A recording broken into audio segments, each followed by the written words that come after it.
নমস্কার বন্ধুরা, মার্কেটিং ব্লগে তোমাদের সবাইকে অনেক অনেক স্বাগতম। আজকে রান্না হবে জ্যান্ত মাছের ঝোল।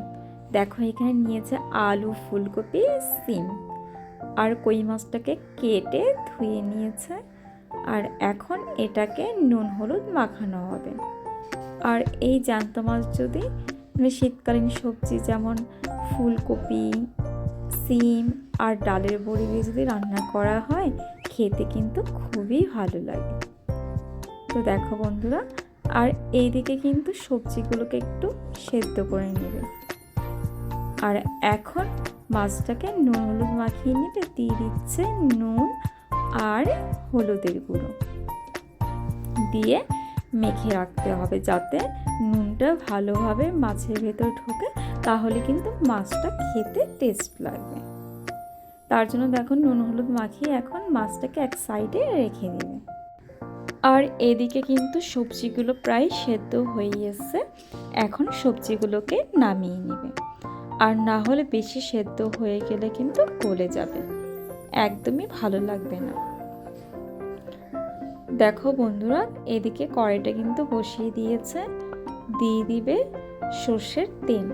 আর পুরো রান্নাটা কিন্তু সর্ষের তেলেই হবে, তার জন্য দিয়ে দিয়েছে সর্ষের তেল। এখন তেলটাকে ভালো করে গরম করে নিই। তেলটা গরম হতেই দিয়ে দিচ্ছে ডালের বড়ি। তো ডালের বড়িগুলোকে একটু ভালো করে ভেজে নেবে।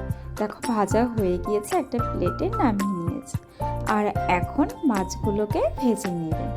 যেহেতু জ্যান্ত মাছ, তার জন্য বেশি ভাজবে না, হালকা করে এপিট ওপিট ভেজে নামিয়ে নেবে।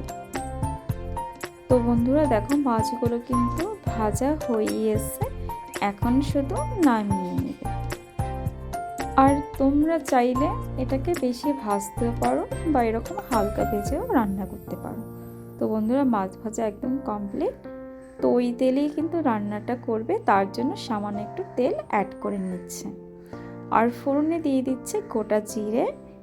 এরপর যে সেদ্ধ করা সবজিগুলো ছিল সেগুলোকে দিয়ে দিয়েছে। আর সবজিগুলোকে কিন্তু একটু তেলে ভেজে নিতে হবে।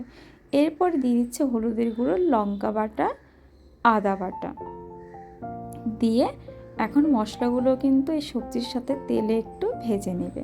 তো ভাজা হয়ে যেতে দিয়ে দিচ্ছে সামান্য একটু জল। তো জল দিয়ে এটাকে একটু কষিয়ে নেবে।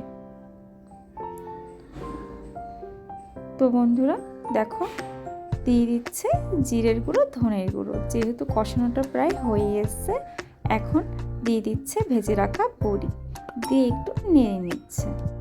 আর সবশেষে দিয়ে দিচ্ছে স্বাদ মতো নুন দিয়ে একটু নেড়ে দিয়ে দিবে পরের মতো ঝোল। যেহেতু এইগুলো কিন্তু একদম কষানো রেডি, তোমরা যেরকম ঝোল খাবে সেরকমই ঝোলের পরিমাণটা দেবে। আর অবশ্য আমরা দুজন লোক, তার জন্য 2 পিস মাছই রান্না করেছি। তোমরা আবার অন্য কিছু ভেবো না। আমাদের মাছ খাওয়ার তেমন লোক নেই, তার জন্য 2 পিসই রান্না করেছে। দেখো ঝোলটা ফুটিয়ে দিয়ে দিচ্ছে ভেজে রাখা কই মাছ। আর মাছটাকে দিয়ে একটু নেড়ে নিচ্ছে, যাতে ঝোলে একটু ডুবো ডুবো থাকে।